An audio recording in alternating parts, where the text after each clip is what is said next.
Se você já ouviu falar em uberização ou trabalho por plataformas, sabe que esses conceitos estão relacionados ao trabalho informal, precarizado e a relações muito desiguais entre as grandes empresas e os trabalhadores. Essa é a realidade de milhões de trabalhadores dos mais diversos setores, mas isso não significa que eles estejam passivos ou amorfos nesse processo. Eu sou Isabela Inês. Eu sou pesquisadora júnior do Instituto Vero e nesse vídeo eu vou explicar o que é o cooperativismo de plataformas e quais são as características de uma plataforma controlada por trabalhadores. Quando a gente para pensar no desequilíbrio presente nas grandes plataformas digitais, às vezes pode parecer que os trabalhadores que não concordam com as regras impostas pelas grandes empresas, eles simplesmente aceitam tudo e não fazem nada para tentar virar o jogo ao seu favor. Eles estão ali discordando, mas eles não fazem nada, são passivos. Mas, na verdade, mesmo estando em desvantagem, os trabalhadores plataformizados estão o tempo todo procurando brechas e fissuras em algoritmos de plataformas para poder construir táticas cotidianas no seu trabalho. Eu vou dar um exemplo para vocês entenderem melhor. Você já tentou pegar um transporte por aplicativo e simplesmente não tinha carro disponível, mas dali a alguns minutos apareceram vários carros disponíveis por um preço muito mais alto? Isso é uma prática bem comum, em que os motoristas de plataforma eles se organizam para produzir coletivamente a tarifa dinâmica, que é um preço maior para corridas quando a demanda é alta. Talvez esse seja o exemplo mais comum, mas tem várias outras táticas que passam para burlar essas logísticas nas plataformas, até mesmo modos de se recusar a trabalhar. Outra coisa que a gente tem visto crescer muito é a organização dos trabalhadores de várias maneiras. Normalmente, essas organizações começam de maneira informal, com o fortalecimento da comunicação entre trabalhadores através de grupos de WhatsApp ou em reuniões para debater e trocar experiência. A partir daí, eles podem se mobilizar para fazer manifestações ou greves, como a greve dos entregadores que teve em 2020, mais ou menos. E até mesmo formalizar essa organização construindo associações e sindicatos. Para você ter uma ideia, já existem sindicatos de gamers, youtubers e influencers. Você sabia disso? Então, para quem pensava que a única coisa que os trabalhadores em contexto de plataformização podem fazer é se recusar a trabalhar, acho que já deu para perceber que não é bem assim. Os trabalhadores eles estão se organizando, se mobilizando e até mesmo se apropriando das lógicas das plataformas em prol dos próprios trabalhadores e do bem comum. Se apropriando das logísticas das plataformas, o que é isso? Como assim? Vou dar outro exemplo para vocês. Se liga. Existe uma tecnologia chamada WeClock, que foi construída para que os trabalhadores consigam quantificar o seu dia de trabalho. Com isso, eles podem verificar se as plataformas estão pagando conforme o combinado. E aí, em caso de alguma discordância com as empresas, os dados do WeClock, eles podem ser usados na defesa dos trabalhadores. As possibilidades de reapropriação da plataformização por parte dos trabalhadores também podem envolver a construção de plataformas que sejam de suas propriedades, seja em cooperativas de plataforma ou outros arranjos de trabalho e desenhos institucionais. A gente chama isso de cooperativismo de plataforma. O cooperativismo de plataforma simboliza a união das potencialidades tecnológicas digitais com a força de organização da cooperativa. Algo como, e se os motoristas e entregadores possuíssem suas próprias plataformas? E aí, em vez do lucro ir para um punhadinho de sócios, investidores, aquela galerinha que ninguém sabe quem é, esse dinheiro começa a ser distribuído entre os próprios trabalhadores. De 5 anos para cá, diversas plataformas controladas por trabalhadores têm surgido pelo mundo, em áreas como fotografia, música, arte, entrega de comida, trabalho doméstico, atividades de freelancer, entre outras várias. Essas plataformas controladas por trabalhadores também servem como laboratórios para construir experiências locais para desafiar a noção dominante de plataformização que a gente bem conhece. Elas podem reinventar circuitos econômicos locais de produção e consumo por meio de plataformas que melhorem as condições de trabalho e, ao mesmo tempo, promovam políticas de mobilidade, melhorias de transporte público, serviços de cuidados e com integração ao sistema de saúde. Vê que incrível! Ou seja, elas podem propor soluções locais para problemas específicos de maneira inteligente e com relação de trabalho mais justa. Sendo bem realista, eu sei que as plataformas controladas por trabalhadores não vão substituir as grandes plataformas, pelo menos não a curto curto prazo. Tem muita coisa envolvida nisso. Por um lado, a concorrência, ou seja, as grandes plataformas, fazem uma pressão enorme para dominar o mercado. E elas têm acesso a investimentos, elas podem fazer lobby, enfim, o poder delas é imenso. Todo mundo já sabe disso. Também temos que pensar que as plataformas controladas por trabalhadores podem acabar gerando até mesmo uma autoexploração, o que seria uma contradição, né, não? Mas, mesmo sabendo dos desafios, é preciso enfrentar essas contradições, porque é assim que a gente vai evoluir. Elas podem se tornar referências para políticas públicas a partir da construção de iniciativas que envolvam o trabalho decente, que é o básico, né, o mínimo, e que se articule com o combate às desigualdades, inclusive algorítmicas,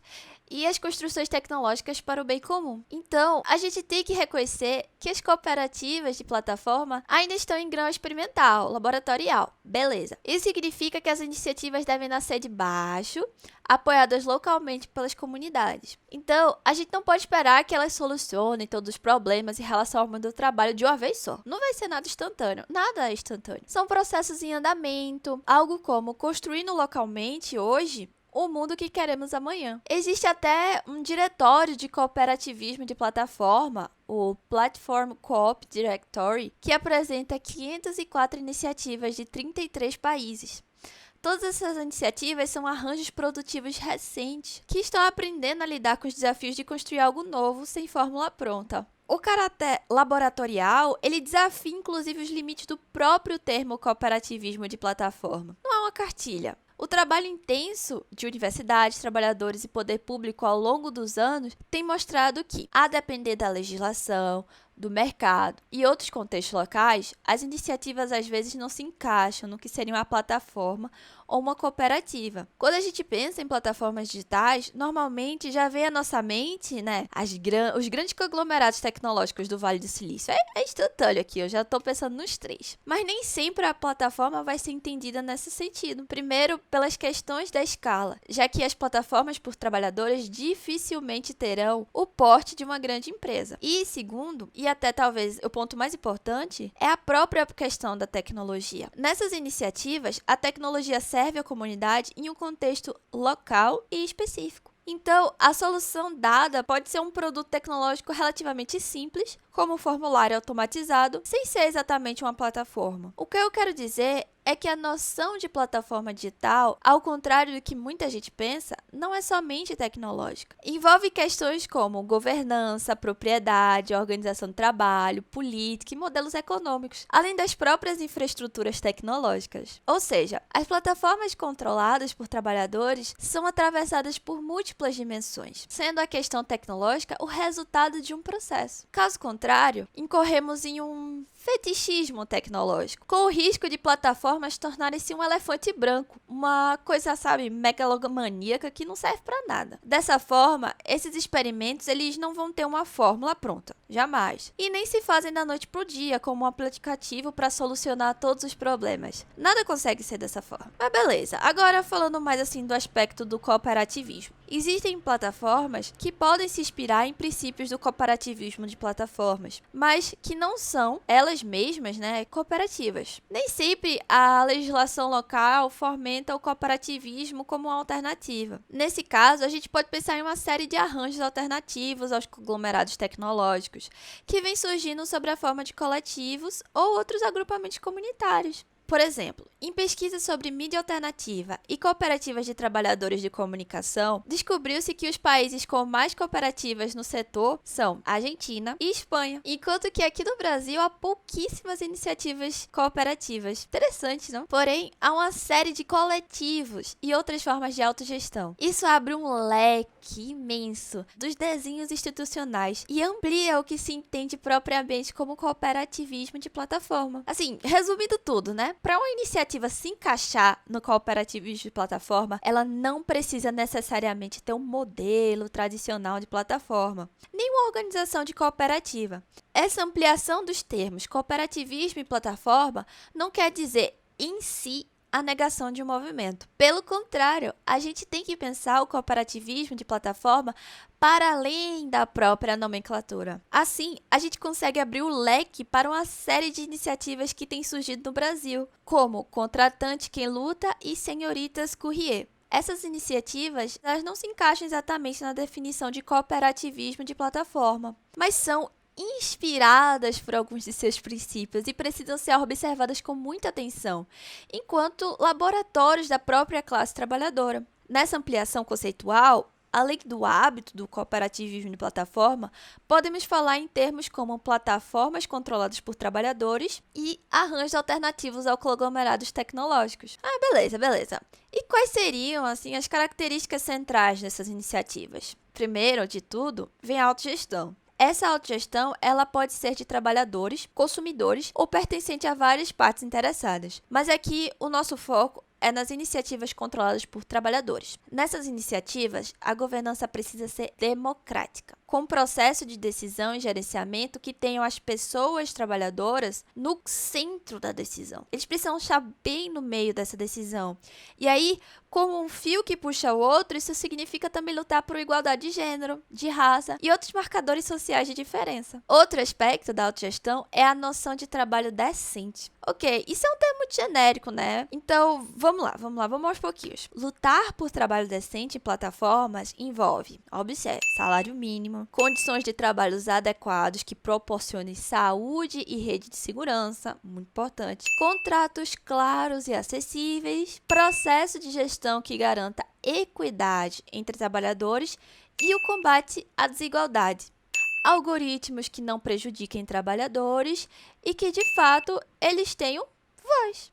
Além desses princípios, a autogestão também pressupõe que, além do trabalho para a plataforma, haja um trabalho de cuidado coletivo. Isso significa que a saúde, tanto física quanto mental, de trabalhadores é uma responsabilidade de todos. As plataformas controladas por trabalhadores também desafiam a ideia de que a economia de plataformas ela necessita de uma escala. Pensando nos trabalhadores, nem as startups possuem muitos trabalhadores como regra. Um levantamento da Associação Brasileira de Startup mostra que 63% das startups brasileiras possuem até 5 pessoas. Pouca gente, né? Então, não dá para esperar que as cooperativas e coletivos de entregadores ou motoristas tenham 30 mil pessoas envolvidas. Por isso, não podemos deslegitimar iniciativas com 3 ou 5 trabalhadores apenas por causa do seu tamanho. Na verdade, um dos pontos fortes das plataformas de propriedade de trabalhadores é justamente a sua capacidade de articulação e cooperação entre iniciativas.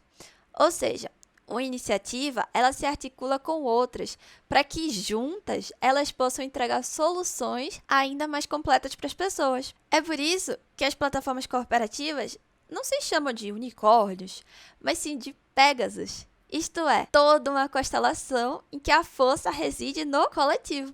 As questões de saúde mental no trabalho, elas também são um aspecto essencial para a garantia do trabalho decente em plataformas cooperativas. Este é um princípio levantado pelo DISCO, um movimento que busca impulsionar iniciativas cooperativas a partir de movimentos em prol do comum. A DISCO nasceu da cooperativa de tradutores Guerrilla Media Translation, e um de seus valores é a atenção ao trabalho de cuidados.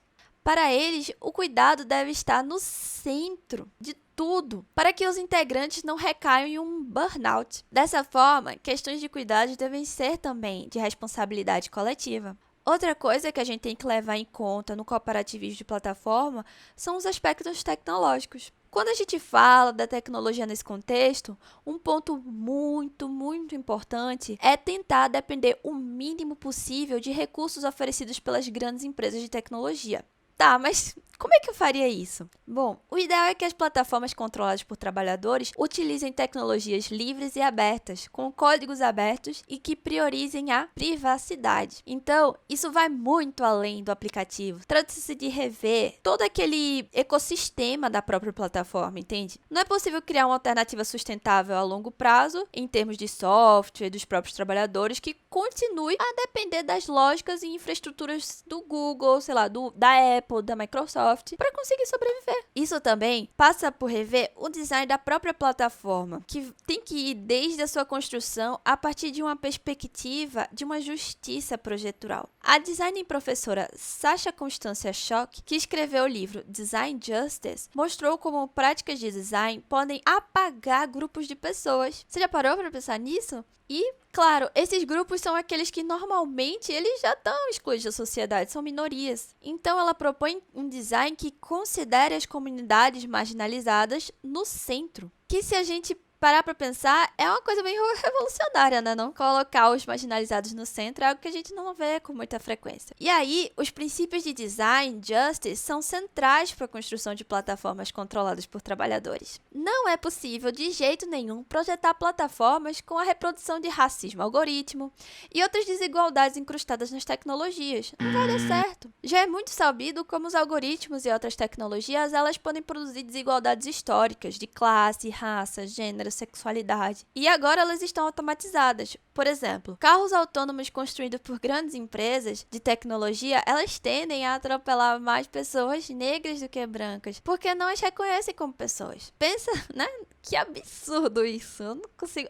Deixa até frustrado. Então, os valores do cooperativismo de plataforma devem estar presentes desde o início da construção das tecnologias. Outra característica importante na construção de tais iniciativas são políticas e infraestruturas de dados que não reproduzam práticas extrativistas e colonialistas em relação aos seus dados. Sacou? Os dados devem ser de propriedade dos trabalhadores, enquanto possibilidade de governança comunitária. E aí, a gente tem a existência de cooperativas de dados que podem ser tanto um subtipo específico de cooperativismo de plataforma, mas também uma característica central dessas iniciativas. Assim, deu para entender, né, o que é o cooperativismo de plataforma e como ela não pode ser só um discurso bonito, né? Os valores das plataformas controladas por trabalhadores, elas têm que estar presentes desde o início da sua concepção e devem ser colocadas em prática nessas iniciativas, para que elas não acabem reproduzindo as desigualdades que já estão presentes nas grandes plataformas. Enfim, nós precisamos imaginar outros futuros possíveis no âmbito do trabalho com a gente.